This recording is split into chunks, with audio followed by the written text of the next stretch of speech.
everybody. I'm wearing my Mardi Gras hat because down here in South Louisiana, South Mississippi, this area, we are right in the throes of Carnival. So we're going to throw you something, mister. We're going to throw you some cool stuff. We're going to talk about Arduinos, and we're going to have a whole lot of fun, and we're going to tell you what happened on this year's AM Rally. We got the AM Rally wrap-up. It was a banner year for amplitude modulation.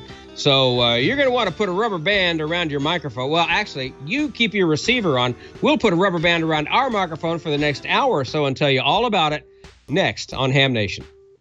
Ham Nation is brought to you from LastPass Studios. You're focused on security, but are your employees?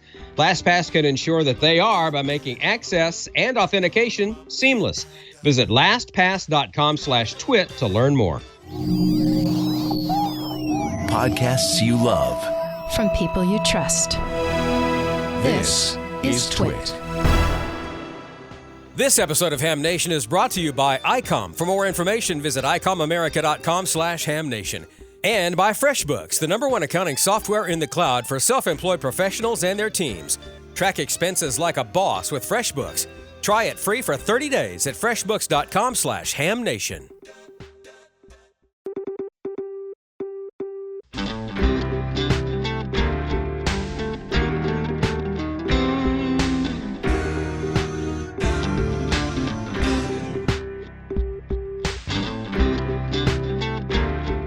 This is Ham Nation, episode 441 for February 19th, 2020. AM Rally Wrap-Up. Good evening, everybody, and welcome. Welcome to Ham Nation. This is a show all about ham radio and other good things that we do and make lots of fun with all these gadgets. My name is Bob Heil, K9EID, and I'm sitting about 12 miles east, get it straight, Heil, of the Great Arch of downtown St. Louis. We're in Belleville, Illinois, about 4 miles from Scott Air Force Base. We have some wonderful guys tonight with great information. First of all, of course, my old cohort here, Gordon West. Gordo, how you doing out there in California? We are doing well. I'm back from several weeks with Suze doing Quartzfest in Yuma. Look at this. On the ground at Quartzsite, Arizona, we're finding pieces of quartz. This is exciting stuff. So I'll give you all the news in just a few. Bob? We're ready. And we have the smoke and solder expert down in Mississippi. I want to know how you're doing, though. George Thomas, how you weathering the storm? Well, Bob, we've made it out okay right here where I am. I'm a little bit higher elevation than the parts of, in Jackson. They're having some flooding. The river has started receding some, though, so it didn't get as high as the Easter flood we had here back in '79, which was really quite a catastrophe. But a lot of people did get water in their homes, and, a good many issues with that here. But I'm okay. So far, all my transmitters are okay. They're still on the air, although there's one that it would probably take a boat for me to get to now. So I'm staying away for a while till I have to go out there. Look out. All right. You got some good smoke and solder tonight? I do. We're going to continue talking about our introduction to Arduino. And I've got just a quick little look here at something ARRL just put out that it's got some good stuff on it. I had never looked at one of these before, and it's pretty neat. Okay. We'll be back. And from the East Coast, we have the AM expert, Steve. Steve, how are you? How are you, Bob? We're doing great here. We don't have too much snow. The weather's been very cooperative. And I have the AM Rally results, the 2020 AM Rally results. So it's going to be great. Fun. Yeah, I want to come back to Amanda's going to be on later. She's watching and taking notes in the chat room. So you want to all have some questions. Why, she'll have it at the end. And Don will be around. He's getting all prepared to join us in just a little bit. I think Tamitha's going to be on too. So lots of good stuff in between, and we'll see if we can't learn some things from George after a while. But first, let's go back to Steve. I am very excited to hear the results of the AM rally. What fun we had, Steve. It was absolutely wonderful there, Bob. Really a fun event. The AM rally, for anybody who doesn't know, is an annual event. It's for on AM. It's, encourages you, if you have a multi-mode transceiver, to push that AM button. If you have a homebrew rig and you haven't used it in a while, get on AM and, participate during the event. W1AW was front and center there. They were operating from the American Radio Relay League on AM, of course, with a broadcast transmitter that they've it's actually on loan to them kind of permanently from one of the museums. And it's been modified so that it goes on 80 meters, and of course it goes on 160. And they had other stations. They had a Valiant that was on. They had a station on, 40 meters. They were on 6 meters. They were on 2 meter AM, and of course 75. And I don't know. Oh, they got on 160 also. So they were on many bands. So we really had a great time. So, Bob, do you want me to go right into the results? Yeah, let's hear. I'm excited to hear how well it all turned out this year. I know it was a monster because every time I'd get on, I'd have to find a slot. Luckily, I found a slot, and who was there? W1AW with the two ladies. So that was kind of special to be able to work them. So let's hear what happened. I'm really happy to be able to tell the audience here what we all came up with. All right. Well, we had some interesting numbers that come out of this, and that's one of the most fascinating parts of running an event like this. So during the AM rally, these are just people who sent in logs. Now, keep in mind that most people who operate these events don't send in logs. They just get on and operate. But we had almost 100 logs. Which is not bad. So of those logs, we logged 2,494 QSOs, which is a staggeringly large number of QSOs for that small number of logs. And we logged 1,145 unique call signs. So, and that's just of people logging. So I figure about 10% of the participants actually sent in logs. Because, you figure we had about 100 logs. We have 1,145 people who operated. Had everybody sent in logs, well, first of all, I would have been overwhelmed processing them all, but that's a different thing.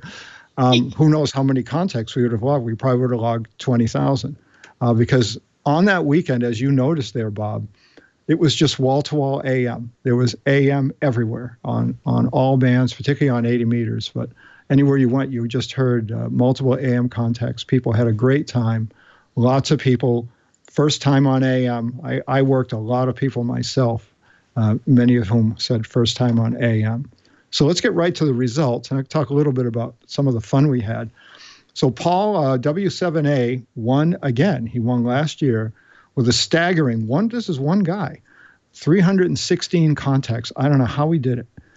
He worked a combination of 51 states and countries and provinces in Canada, and had a total score of 367. So congratulations to Paul. I know he works hard. He had a special event call for it and everything, W7A. Really unbelievable performance there. Rick, W6NR, came in second with 123 contacts, 33 states. K5NSN, Jim was third. And, so on and so forth. We had a wonderful participation. W1AW, just sort of a point of interest, worked 361 contacts. Wow. And they had, 6 or 7 operators. I went down and operated there myself. And as you pointed out, Bob, we had a ladies' night. So KC2UFU and WX3K came up, along with K3FEF's wife. And they operated W1AW for a long time. And talk about a pileup. When you have 3 women operating on AM, you get pileups. I mean, they would turn it over. It sounded like Channel 19 when the band was open. It was just wall-to-wall carriers. It was really fantastic. So we had a great time. let's see, 80 meters was the most popular band, which it always is. 53% of the contacts were in 80, then 40 and 20 kind of split, 20% or so for each. We had 160, 15, 10, and 6 meters. Connecticut was the state that logged the most contacts. It doesn't surprise me because that's what W1AW is. With the state of Washington second, New York third. New York always figures high. There's a lot of hams in New York. Massachusetts was fourth. New Jersey was fifth. And Texas was sixth. Yeah. And guess which transmitter was the number one transmitter by far? 10% of all the people used this transmitter during the ARRL. What do you think? You have a guess? Any guesses? 7300. Wow. Icom 7300 was absolutely the number one transmitter. It dwarfed everything. The next category was homebrew. So the second most popular. So that really kind of speaks to AM. There's a lot of homebrew transmitters. Then the old Viking Ranger was third. A lot of people had Rangers. Valiant was next. Then TS590, the IC7610, another Icom ring that does a very nice job on AM.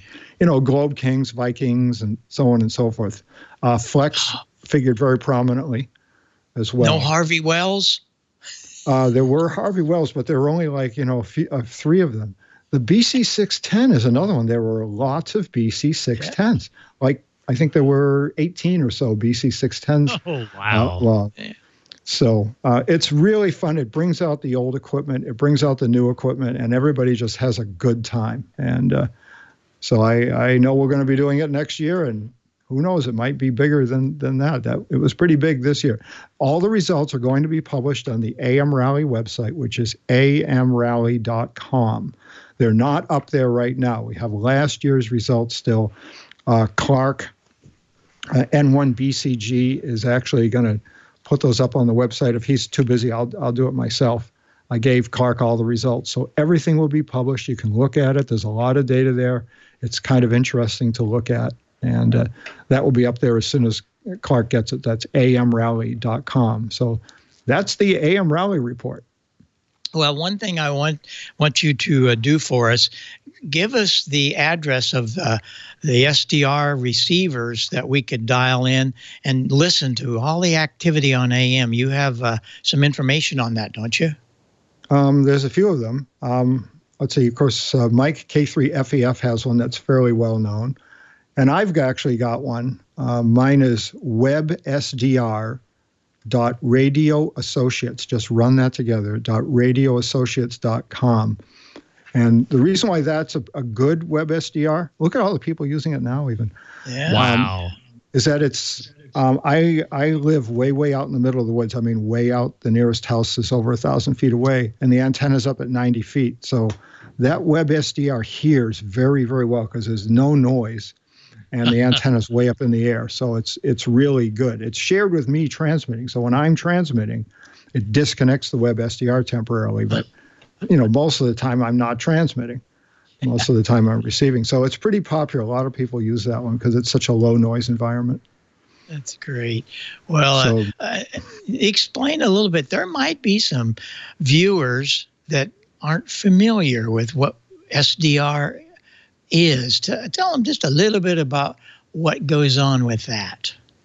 Sure. Web SDR means software defined radio, and it's basically a good analog to digital converter that converts the RF to digital, and then software receives those data packets. We sample at 2 million samples per second there, so you see 2 megacycles of the band all at once. And it's a tunable software-defined receiver. It's real nice. It receives all the modes. All the flexes, the anons, and so on and so forth all work on the same principle that you have an analog to digital converter. You have software that deals with, handling that, demodulating it, and so on and so forth. It's the best technology there is. I use an SDR in my own shack for the receiver because there's nothing as good. Right. What we find when I'm on a lot of our AM, not nests, but just when we get together, if I can't hear somebody in like Kansas, I'll go out to a web SDR in Utah that can hear it. So I use that as my receiver, and that's really wonderful because you can have them as many as want to dial in with it. And if you haven't tried any of that stuff, it's fascinating. So you might want to do that. Well, just remember, everybody, this does not end the AM activity just because the rally went on. So you want to get on. And you just heard Steve tell you the number one receiver transmitter that was out there was a 7300, 7610s, 7700s, even the 706s and things like that. They work really well on AM. So don't be afraid. You got a Kenwood 870 or a 2000. They're beautiful. So don't be afraid. Push the button. You don't have to do much, and bingo. So there's one more thing I wanted to say there, Bob. I want to really give a real big thanks and a big applause for Bob Allison. He works at the American Radio Relay League. He is an absolute advocate for AM. He's a wonderful man. I mean, he's been on this program before, and he works he's tireless for ham radio. He loves it. He does. And he is a wonderful guy. So just wanted to throw that out there. Yeah, I'm glad you did. He was here in St. Louis with us for the Winterfest. We were very, very happy to have him here. And Sarah and I were out to dinner with him a couple of nights. He and Rob Sherwood. The man is amazing. And he has a wonderful wife that also is a ham and supports that. Mm-hmm. So, hey, we've got some great people in Newington. And we're seeing I call it a resurgence of the ARRL. They're doing a little bit of jockeying here and there, but I think they're getting all of their ducks in a row finally. So let's see what happens. Well, I am so glad that you could come on with us again, and maybe in a few months we'll come back and do some more reports on AM, Steve, and anything else that you would have. Why, let us know. We'll punch you into the old TriCaster out there in Petaluma, and Victor's got your address. So thanks very, very much for being here. Thanks for having us, Bob, and thanks for your support of AM as well. Okay, well, I've been on it since 1956, and I still have my Harvey Wells down there that is still working, and it's original tubes. Amazing. That's those things, they glow like a light bulb, and they have, you know what I'm talking about. Thanks very much. Appreciate you being here. Gordo, you worked some of the AM rally. That's really cool. So I'm glad you had a good time there. But talk about good times. You're going to tell us about Quartzfest.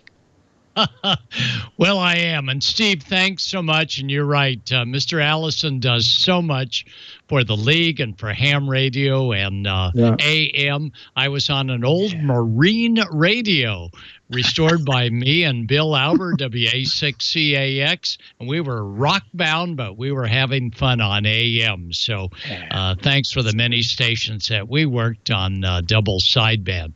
Well, Quartzfest was indeed a success. We had over 1,000 Quartzfest attendees from all over the country, and it was great. I won't bore you with a whole bunch of Quartzfest photos, which you've seen in the past, but I will tell you that we turned out about 35 new hams and upgrade hams right on scene. The wind was slightly blowing, but weather was great. And, the best part of ham radio is getting kids involved. Look at this. One of our past Quartzfest organizers, Dave and Heather. Dave and Heather did such a great job of getting the school kids involved with both testing as well as APRS. They've now developed X-Beacon, and this little device is a T-Hunt special. It's all programmed not via computer but with CW, with push buttons.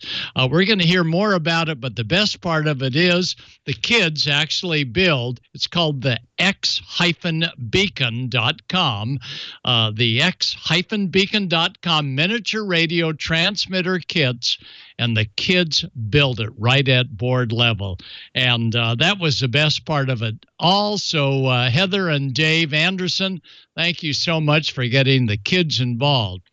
Well, we've been involved with a lot of different things in addition to the very successful Quartzfest, which we'll show you a couple of pictures in just a moment, and that is the new extra class book.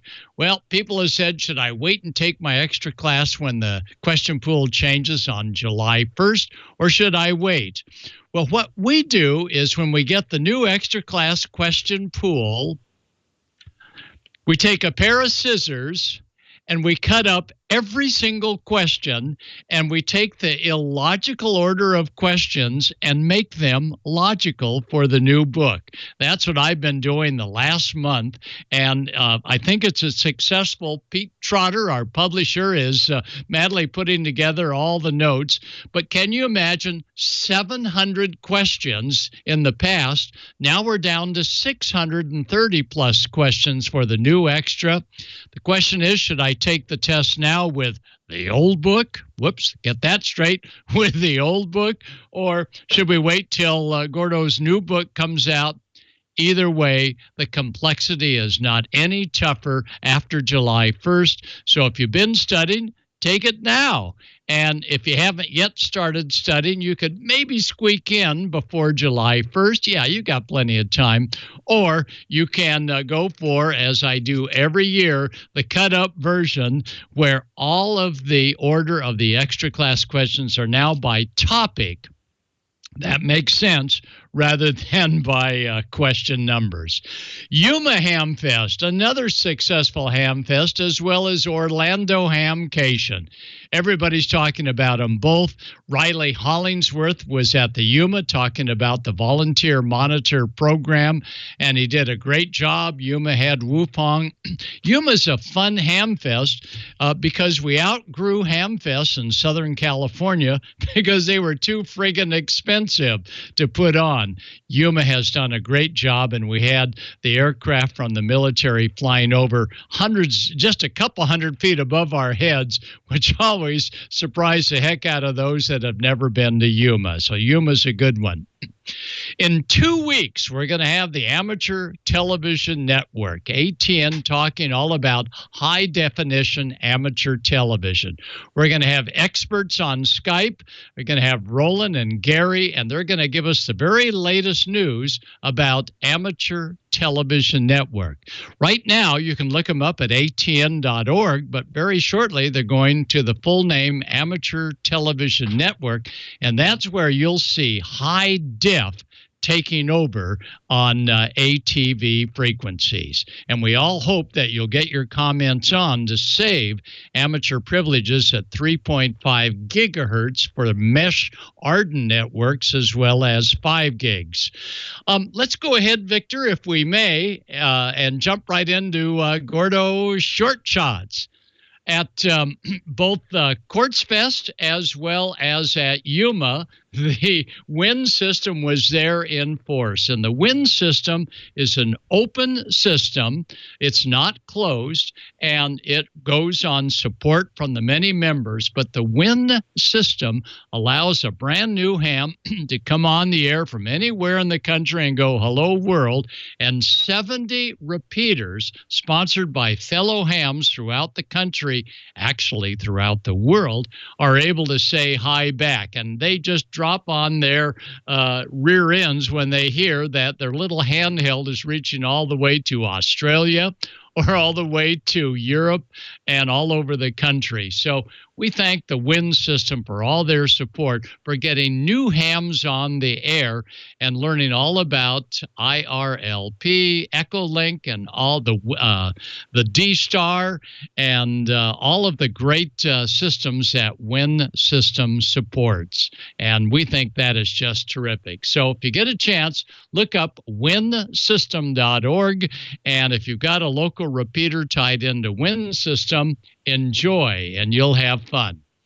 Well, at Quartzfest as well as Yuma, Gary was there. Gary is the Amateur Television Network guru that helped set up all of the Hamfest video and audio and you name it. Look at that. He's got the beam going. He's got the trailer going. He is ready for all comms. And this really points out that if you want to take ham radio with you, you certainly can. And Gary W6KVC. Wow, he had wings on his feet at Quartzfest, keeping everything running just as smooth as Shinola. And at Yuma, he and his brother were able to kick back and enjoy a little bit of time, although he was big time on the amateur television network, getting that all over the country. And by the way, you can tune him in on YouTube as well. Of course, at both Quartzfest and Yuma, FT8 and all of the digital modes were in full swing.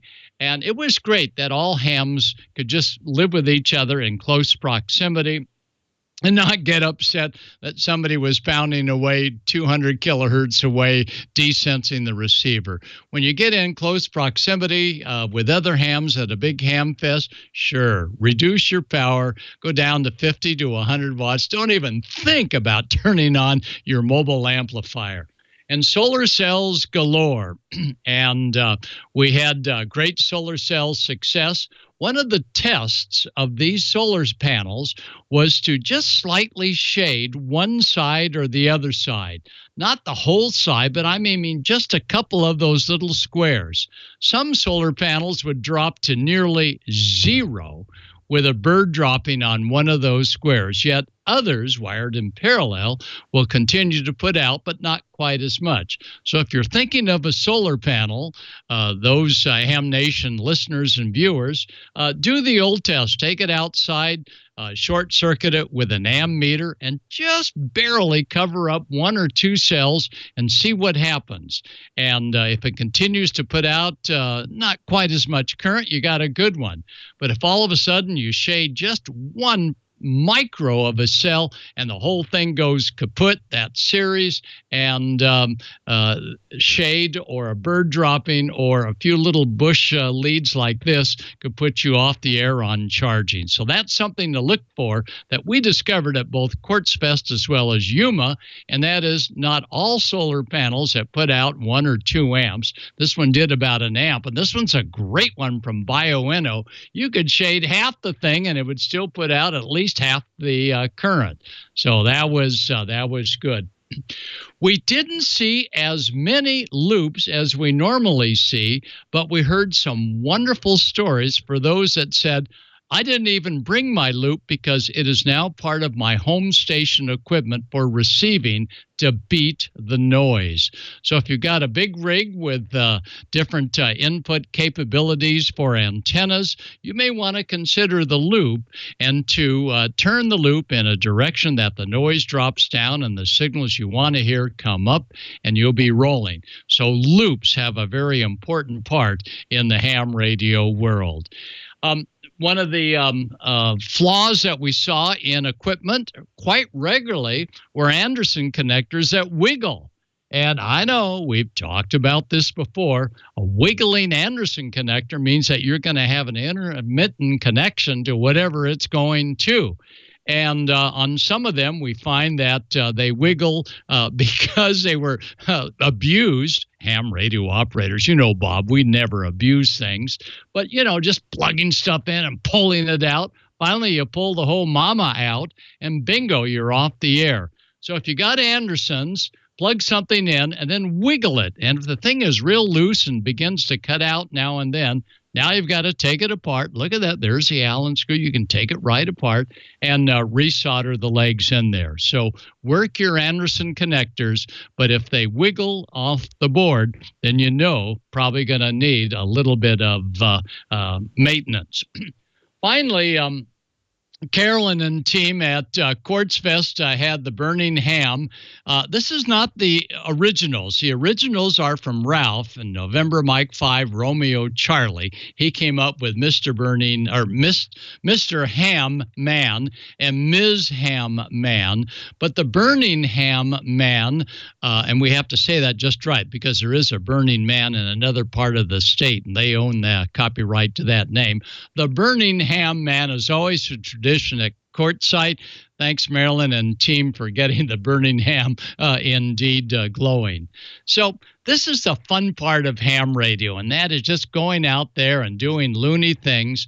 And if anybody said, what was the best part of Yuma or Orlando or Quartzfest, the best part are the people, and the hardest worker are those volunteers that not only attend the event, but take up a position and work their position for a few days, or as in Quartzfest, a full week plus a couple of days beyond. So ham radio is fun. Have fun, everybody out there, and contribute to the cause and pull a shift at a ham fest, and I think you'll find you've had the best job. So, Bob, I'm not sure who to turn it to, but here's our next story coming up from...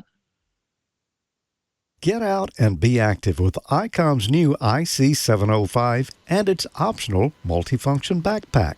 The IC705 is your perfect QRP companion, as you have base station features and functionality at the tips of your fingers and a portable package covering HF 6 meters, 2 meters, and 70 centimeters. This compact rig weighs in at 1 kilo, or just over 2 pounds, with RF direct sampling for most of the HF band and IF sampling for frequencies above 25 megahertz. 5-volt battery operation with BP272, or 10 watts with a 13.8-volt DC supply.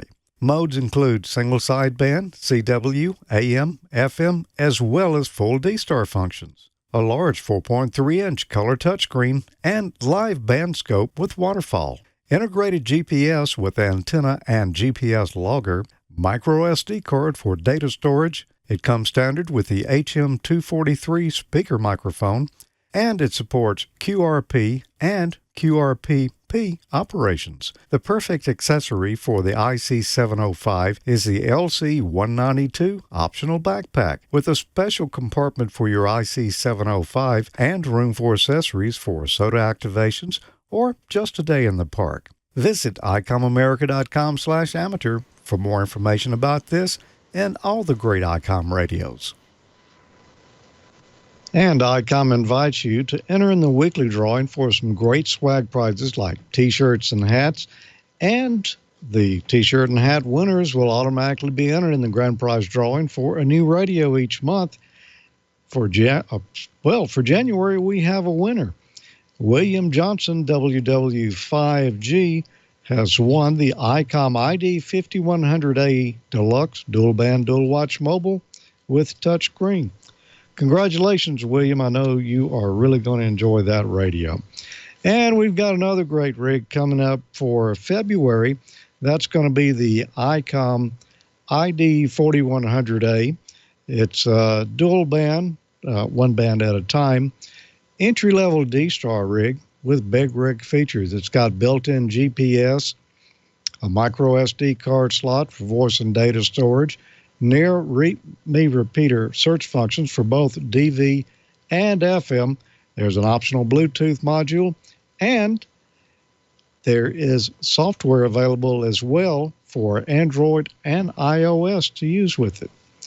So go to icomamerica.com/hamnation after this and each episode and register to win.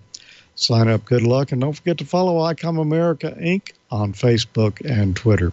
And for the last few episodes, we've been talking about getting started in Arduino.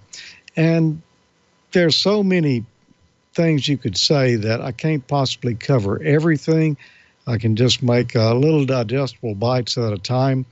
So tonight, we're going to pick back up with part 4 here and actually write just a few lines of code. I want to mention a couple of things first before we really get started. I've loaded the Arduino editor here. I look under Tools. I select the board I'm going to use, which in my case, and in the case we've been discussing, we're using the Arduino Uno. Also, we need to set the COM port. And if we look there, we see that COM3 is where the Arduino Uno is installed. Now, looking up here in the source code, first, there is a function here called setup. Void setup in parentheses, and then an open brace, and down here a closed brace. The void means that this function will return no values. That's not really important to us right now, but that's what it means. The parentheses here would contain other parameters that we want to pass to or from this section of code. We're not passing any here. These curly braces here, or you could just call them braces, generally signify a section of code. So this setup function right here is going to include everything that's between the open or the left curly brace and the right or closed brace. This setup section will run every time the Arduino is booted up. You'll put code here that might be used for initialization or declare some variables, declare use of particular libraries, and a number of different things. The next section of the program is the loop section. All Arduino programs, or we call them sketches, are going to have at least a setup and a loop section. Looking at the loop here, it also says void. That means it returns nothing. And there are no parameters passed to or from it. Open and closed braces. And in between there, we put source code. The loop section on the program continues to run over and over as long as the Arduino is on. It'll start at the top of that code and work its way down to the bottom. Then it'll jump right back up to loop again and continue just running in a circle until you turn the Arduino off. The setup section only runs once when the Arduino is booted up. These two forward slashes here signify that what follows is just a comment. And you can see right here under setup, we've got a comment. Put your setup code here to run once. So now let's look at what might be considered the hello world of Arduino. There are some examples that come with the Arduino. We'll just go right into them and see if we don't find one. Right here under basics, there's Blink. This first section here with the forward slash followed by a star, if you follow that on down, you see there's a star and another forward slash. Everything in between those two markers there is considered a comment. None of that is required when the program is running. We can just delete that, but generally you'd leave it there so it would be a clue when you come back and look at this code later. Those lines we just deleted would not have been compiled and stored on the Arduino anyway. I just got them out of the way for simplicity's sake here. Same thing with a line that talks about the setup function. We'll just get that out of the way. And if we look under setup, we see there's only one line here. It's got a comment that says initialize digital pin LED built in as an output. And we've got a pin mode statement. And then in parentheses are the parameters that we're setting pin mode to. The first is LED built in, which is a construct that tells the program we're going to toggle a particular pin, and we're going to set pin mode to be output. There's a built-in LED on the Arduino board. That's what LED built-in symbolizes. If we look down here under the loop function, the first line is digital write. The parameters are LED built in and high. So that means digital write to the built-in LED, we're setting it high. Then we're going to delay, and our parameter we're passing here is 1000, which is 1000 milliseconds, or we're going to wait for 1 second. Then we do another digital write to the same pin, and we set it low. And then we delay for another second. Once all that code is executed, it starts right back up here at the top at the first line of loop and just continues over and over. So what we're doing is we're turning the LED on and off every second. If we click the start button here, you see it compiling the code down here. It's telling us how much space it used. And right here it's telling us it's done uploading. So the code is running on the Arduino now. There's the built-in LED, and we see it's flashing on and off every 1 second. Today, we loaded a simple example program and ran it. Next time, we're going to write some code for some logic gate examples. And I actually shot the logic gate examples when I did that.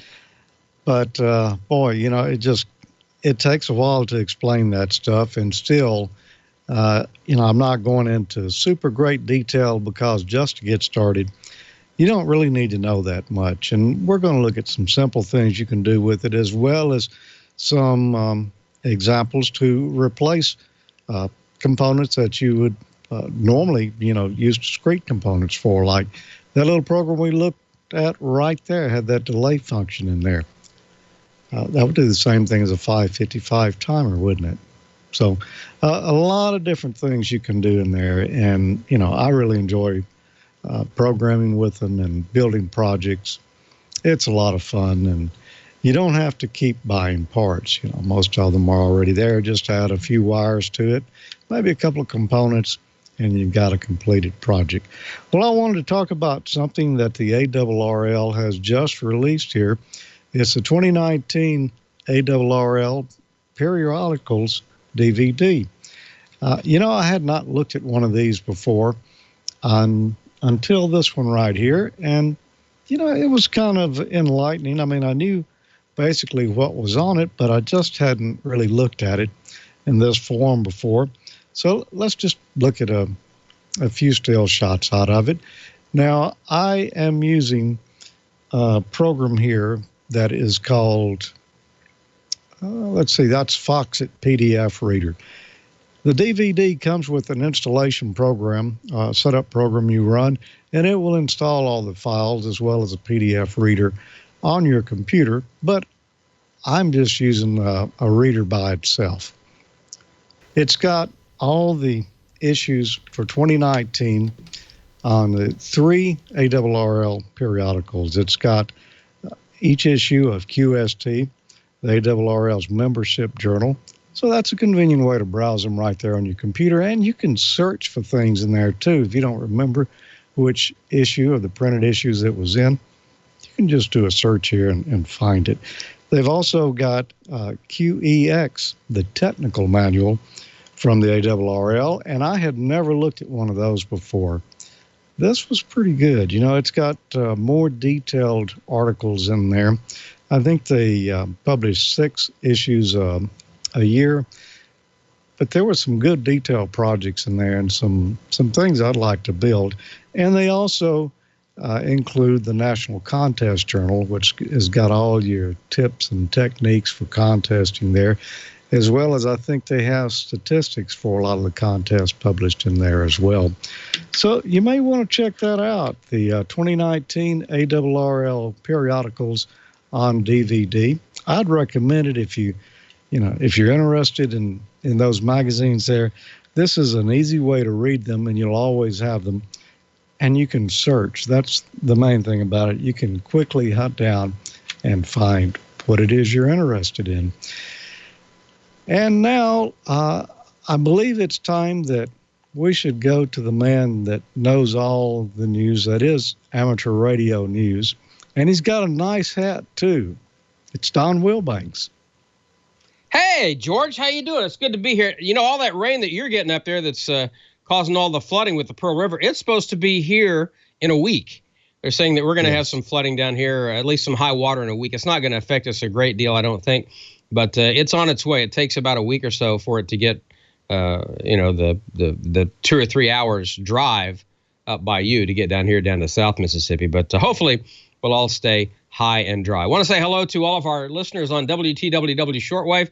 They're great friends of Ham Nation, friends of Amateur Radio Newsline, and great supporters of what we do here, and we like to support them as well. And if you're ever away on a Wednesday night and you can't watch Ham Nation live on your computer or your smart device, but you've got a shortwave receiver near, you can always listen to Ham Nation on WTWW. It's a great resource, and all kinds of great ham radio programming on WTWW as well, Amateur Radio Newsline, and of course, Neil Rapp with his podcast. The Ham Talk Live is on there as well, and just a great resource and a great thing for everybody to listen to. Shortwave is still huge, absolutely huge. And you do yourself a favor and check out WTWW 5085 and WTWW.us is the website as well. So we've got a solar report from Dr. Tamitha Skov, and we're going to have that for you right after Amateur Radio Newsline, which we're going to have for you right now.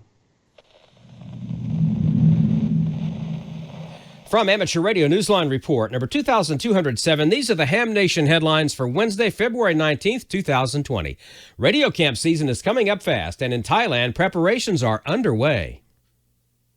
The Radio Amateur Society of Thailand is preparing to host a Youngsters on the Air camp in Rayong Province on Thailand's southeastern coast. The popular fast-growing Yota experience will be open to youth throughout the region from October 1st to the 3rd at the Rock Garden Beach in Rayong. Hosting the Region 3 camp is the latest effort by the Thai Radio Society to encourage young students to pursue their interest in ham radio. RAST, which was last selected as host during meetings last year, hopes to support young students' education and give them skills to prepare them for licence exams and to upgrade whatever licence they may have. The IARU's Yota Region 3 website reaffirms its commitment to young hams, saying, quote, Youngsters on the Air is a highly motivated group of people of all ages and from all over the world, working together tightly to make sure that there will still be somebody to answer your CQ call in the future. End quote. For Amateur Radio Newsline, I'm Jason Daniels, VK2LAW. Meanwhile, applications are now being accepted for the inaugural Youth on the Air summer camp in Cincinnati, Ohio in June. Applicants must be licensed amateurs between the ages of 15 and 25, but act fast. You only have until the 15th of March to apply. Visit the website youthontheair.org. United States Marines are learning HF operations from the ground up. Civilian hams are the teachers. At Camp Lejeune, North Carolina, United States Marines are getting some basic training of a different sort from the Bright Leaf Amateur Radio Club in Greenville. The hams there are teaching the Marines the nuts and bolts of high-frequency radio operations in classes that include propagation theory, proper on-air operation procedures, frequency band allocation, and antenna theory that covers both conventional and field expedient antennas. The classwork is part of a program called the High Frequency Auxiliary Initiative, which was created by Marine Corps Colonel Jordan Walzer, commanding officer of 2 MiG. The colonel is hoping the coursework provides additional options for Marines in combat environment, options that don't rely so much on space-based capabilities, which he believes are more vulnerable to attacks from hackers and drones. The classes, which are held on the Marines military base in late January, were part of an overall ham radio licensing course. In a press release issued by the military, Walzer called ham radio, quote, a reliable, low-cost alternative to satellite communications, end quote. For Amateur Radio Newsline, I'm Kevin Trotman, N5PRE. Newsline has followed the solo travels of Jan Socrates VE0JS before, but now the record-setting sailor is taking another trip by motorhome.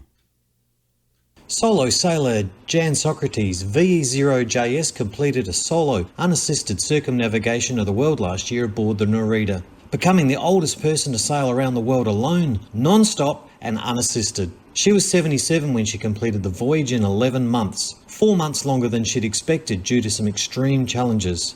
An earlier trip in 2013 won Jan the honour of being the oldest woman to make the trip, another record. Boy, she got a story to tell. Jan has been very giving of her time to amateur radio operators, and I was one of the lucky ones. She's now travelling around Australia for 4 months in a motorhome, where I'll be paying it forward and hosting Jan. She'll be departing Sydney mid-February en route to Adelaide, where she'll be giving a presentation about a voyage at the Royal South Australian Yacht Squadron at Outer Harbour. We can't wait to hear it. For Amateur Radio Newsline, I'm Andrew Smelt, VK5MAS. And that's all from the Amateur Radio Newsline, your independent source for amateur radio news for 4 decades and counting at ARRNewsline.org. With Jason Daniels, VK2LAW, Kevin Trotman, N5PRE, Andrew Smelt, VK5MAS, Karen Eve Murray, KD2GUT at the news desk in New York, and our news team across the globe. I'm Don Wilbanks, AE5DW. 7-3. We'll see you next time here on Ham Nation. Now, here's the solar update from Dr. Tamitha Skov, WX6SWW. We're calming down from a mini solar storm that brought us some aurora clear down to mid-latitudes for a short while. And it looks like we've got a fast wind chaser. Those stories and more in the news this week. This space weather forecast is sponsored in part by Millersville University. Come get certified in broadcast space weather. Visit millersville.edu/certified. Swen. Space weather this week has gotten a little bit exciting. As we switch to our front side sun, you can't really see it, but back around the 15th, we had a solar storm launch, and we thought it was going to go pretty much to the east of Earth, but in actuality, it clipped us a little bit, and it even brought us up to storm levels, which brought some gorgeous aurora down to high latitudes and even down into mid latitudes for a little bit. Now we're beginning to calm down from that solar storm, but hot on its heels is some fast wind, and we have another finger-like coronal hole that's going to be rotating into the Earth strike zone here in the next day or so we could bump back up to probably active conditions, maybe even storm levels at high latitudes, and get yet more aurora over the next couple days. Now, switching to our far side sun, this is stereo. It's our far-sided monitor, and it's kind of looking at the sun from the side. You can see we don't have any active regions on the far side of the sun, and so it means that we're just barely hanging on to the marginal radio propagation for amateur radio operators, radio communications for launch, and other kinds of space traffic.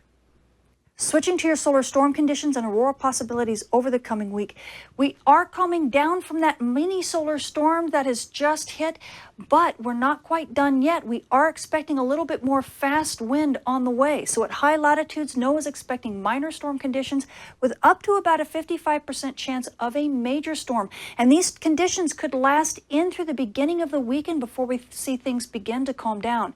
Now, mid latitudes, we're only expecting unsettled conditions, but we do have up to about a 15% chance of a minor storm. And again, the storm conditions or just possibility of aurora could linger in through the beginning of the weekend, but then things should settle down after that. Switching to our solar flare and particle radiation storm outlook over the coming week, everything is still in the green when it comes to big solar flares. We have a spotless sun right now, so we don't have any risk for radio blackouts. And again, that should make you GPS users on Earth's day side very happy. Now, we also are hanging on, despite the spotless sun, we're hanging on to the hairy edge of marginal. We're sitting in the low 70s for solar flux, and it looks like these conditions are going to continue. We don't see any active regions on the far side sun right now, but it does look like the sun is still kind of percolating a little bit. So amateur radio operators and emergency responders expect to continue the same kind of conditions you've been having easily over the next week and possibly 2 weeks before we get any boost. Now, also because we are still at solar minimum, the cosmic ray flux is impinging a bit more than it normally would be. So you frequent flyers, and this does include air crew who fly over 800 hours annually and fly at high latitudes and high altitudes, you are in the marginal range for radiation dose, and this does include prenatal passengers. So please take this into consideration in your flight plans. So the space weather this week has gotten a bit exciting unexpectedly. We did have a solar storm launch that was a weak solar storm, and we thought it was going to move to the east of Earth, but it actually clipped us, and it actually brought us up to storm levels for a short while and brought aurora down to mid-latitudes for a short while, which was a nice treat. And the show may not yet be over because we are getting some fast wind on the heels of this solar storm, so we have yet another day or two of some decent storming possibilities, and then things will begin to die down as we get into the weekend. So your aurora photographers, especially at high latitudes, don't expect the show to be over just yet. Now, amateur radio operators and emergency responders, I know you're probably groaning. We're back to a spotless sun, and it looks like the far side isn't showing any evidence of any bright regions either. So we're just barely hanging on to the marginal radio propagation conditions, and unfortunately, it looks like these conditions, at least on Earth's day side, are going to continue over the next week or more. Now, you GPS users, well, you know, we had a bit of a solar storm, and we still have some chances of aurora, so definitely stay away from aurora and away from those dawn dust terminators if you expect your GPS reception to be pretty good. But outside of that, your day side reception should look top-notch. I'm Tamitha Skov. Thank you for watching. All right, another great report from Dr. T and the folks at the Newsline crew. We are right in the throes of Mardi Gras down here in the New Orleans, Louisiana, South Mississippi area. The parades got started in earnest tonight for the second weekend of Mardi Gras, and of course it all wraps up next Tuesday for Fat Tuesday. Haven't been to any parades yet, but we're hoping to catch a few. Of course, we had some good times 2 weeks ago with the WA6ITF activation for the Amateur Radio Newsline Amateur Radio Club, and we've got a nice stack of cards coming in already that we're gonna send out because we now have these in. Yes, we have the WA6ITF Newsline QSL cards. Amanda printed those up for us. Really nice. Got some nice pictures of Bill on the back. So if you send in for a QSL card, those will be going out. I'm going to try to get some out tomorrow. My favorite so far is this one right here from a W5MCS, Mamou, Louisiana. Now, right there, Shad, that's some rare DX from down the bayou. Ooh, poo, yeah, that's Cajun country right there. They got Mardi Gras down in Big Mamou, too. Let me tell you something. Man, that's going to be sweet. But we're looking forward to getting these cards out in the mail. And thanks to everybody who contacted us for the WA6 ITF Bill Pasternak birthday celebration. Amanda, some of these cards came from your contacts, and we'll be more than happy to send those out for you. I'm the QSL manager for the whole big shindig, so we'll be getting some of these in the mail. Probably try to do some of these tonight after Ham Nation. Maybe get this stack ready to go. So look at you with your crown. Oh, you're looking nice, Shaq. Pooh, you look nice, Shaq.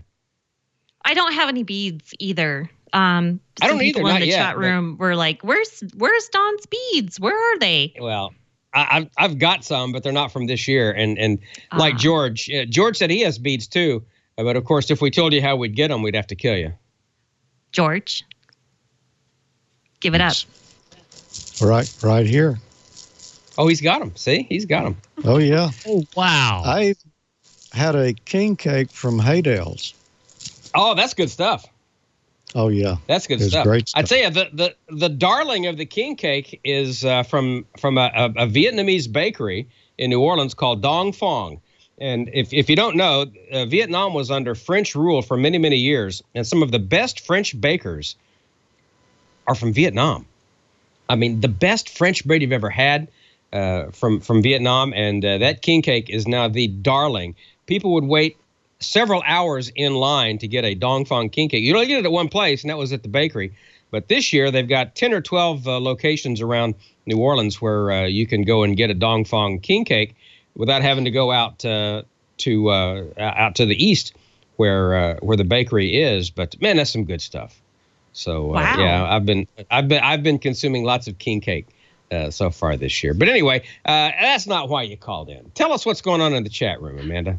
Well, I have a couple of questions for Gordo, about Quartzfest and all that good stuff. Brett, WY7BG, said he heard that there was a YouTuber's powwow at Quartzfest. Gordo, did you partake in that? There was, Amanda. It was a big one, and I was like doing another seminar, so I missed the YouTube Quartzfest broadcast. But if they go to quartzfest.org, chances are they'll be able to see the link that will lead them to it. But let me tell you, YouTube has dominated the world of things exciting in ham radio.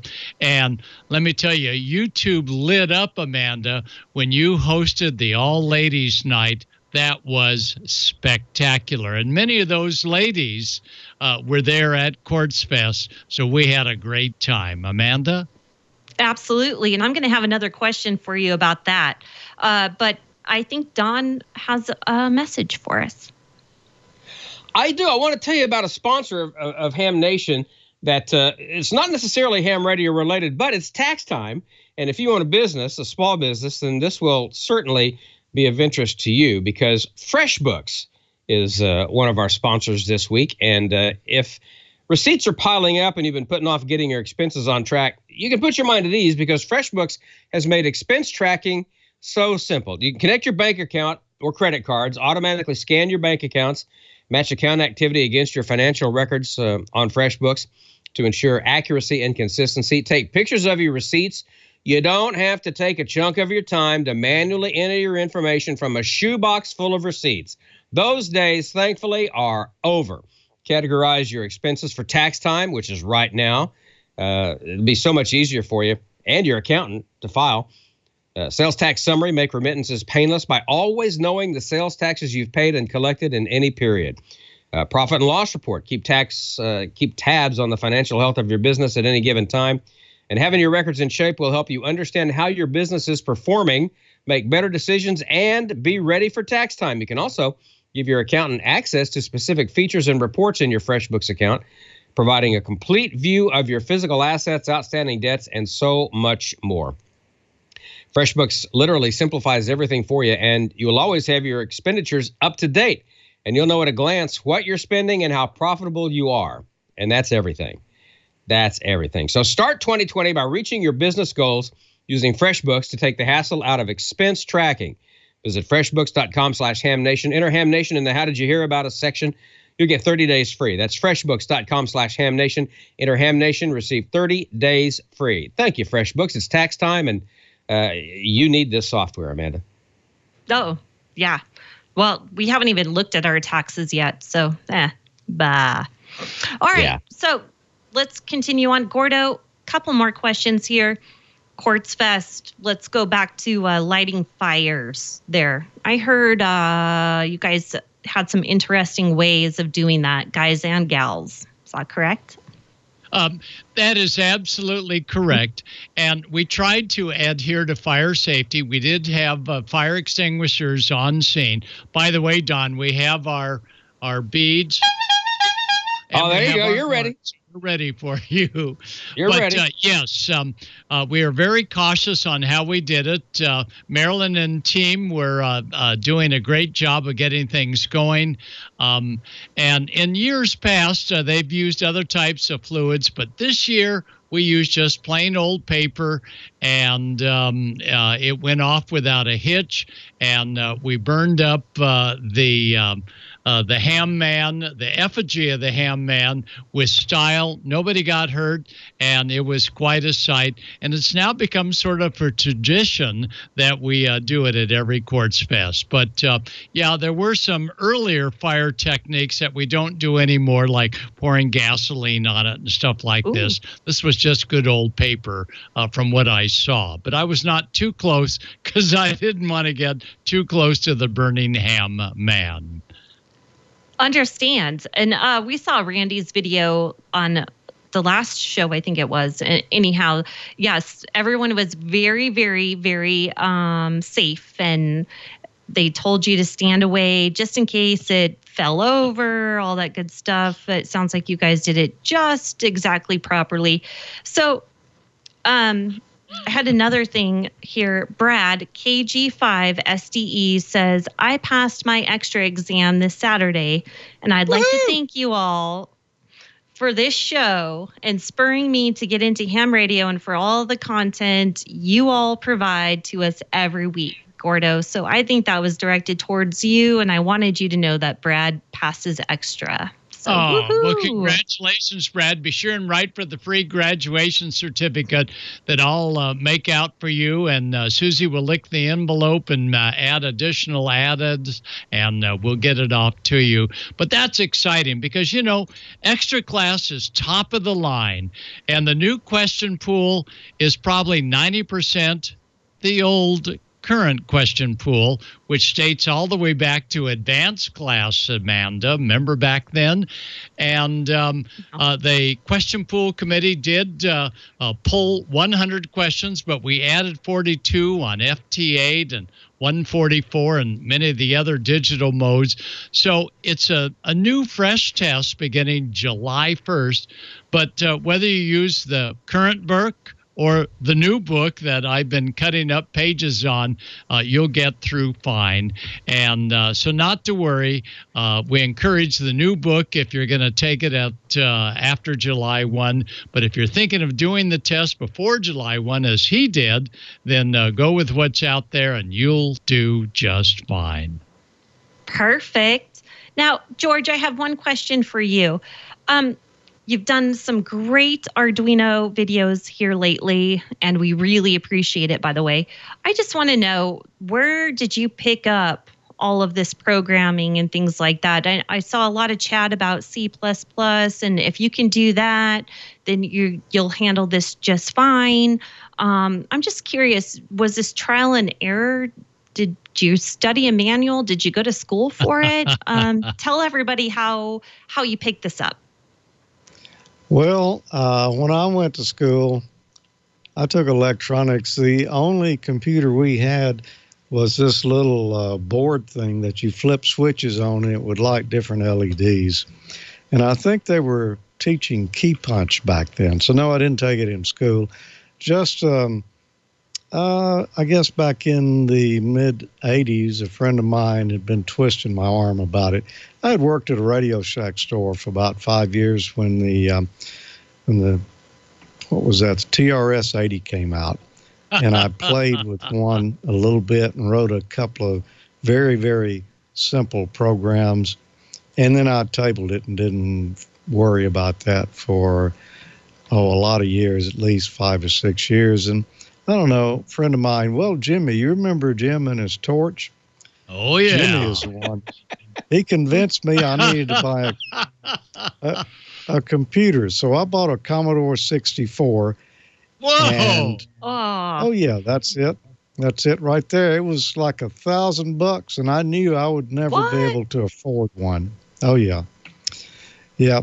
So I was doing radio engineering, and they used to print the basic programs in Radio World magazine. There would be a page in there that was just all the lines of code for a basic radio engineering program, except they were all written for the IBM PC, and I had a Commodore 64.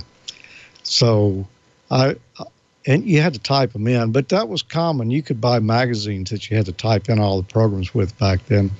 So I bought a book on conversions on the basic language, so you could take a program written for like an IBM or say an Apple II or Commodore 64, and it would show you how to convert them to run on the other computers. And that's how I got started. Basically, I wanted to run these programs. I didn't have the right kind of computer, so I just figured it out and bought some books. Wow. You can do it all on the internet now, but I bought a good many books and just sat down and did it. It's not that difficult. Somebody's already figured it out. You just got to look over their shoulder. Well, now you get a copy and paste on the internet, so it's not nearly as hard as typing it, reading it from the magazine or whatnot. So, pretty cool though. Thanks for sharing that. And let's see. The only other thing I have is that next week we have an awesome milestone with D-Star. That's all I'm going to say. We're going to have some guests on, and they're going to tell us all about it. And stay tuned because it's going to be pretty cool. All right. With that, let's go to the nets. We have D-Star on 14 Charlie. We have DMR on 31012. 40 meters on 7192 and 75 meters on 3905. So get on the air.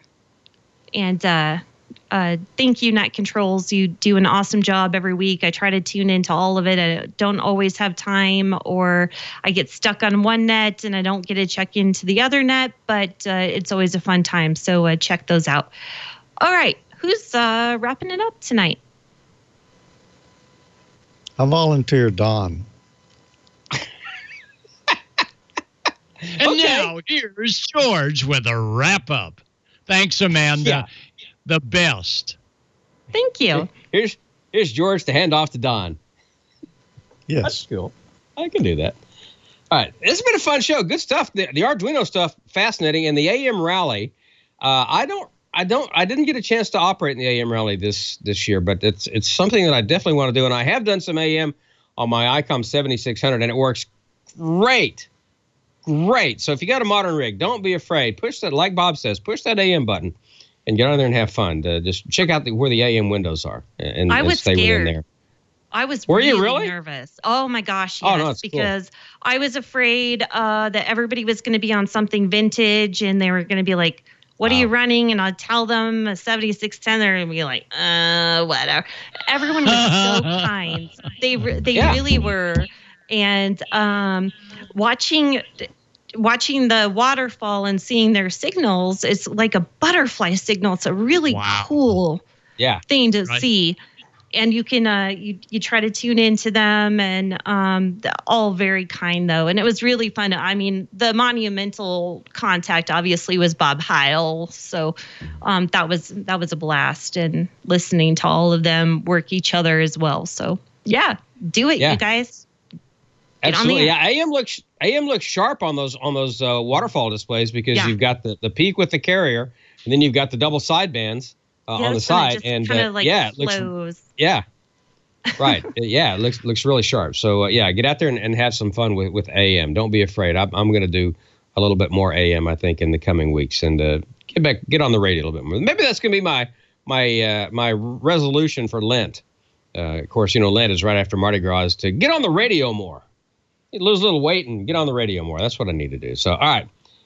Enough of that. Let's wrap this thing up. Good stuff tonight, and we've got Amanda alluded to it, a really cool milestone coming up next week, and we're going to do a story about that as well on Amateur Radio Newsline next week. So something to listen to. You actually would get a sneak peek of it on Friday if you check out the upcoming Amateur Radio Newsline for this week. You'll get a sneak peek of what we're talking about. But you want to listen to that, and you want to be back here Wednesday night, because some really cool guests on that, and it's going to be great. So with that, we'll thank everybody for the show tonight. Really good stuff, and thank you as well for watching and joining us tonight on Ham Nation.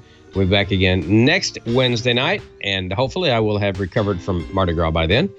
And with that, we'll say 7-3. We love you guys, and we'll see y'all later. Happy Mardi Gras, everybody. Happy Mardi Gras. Bop,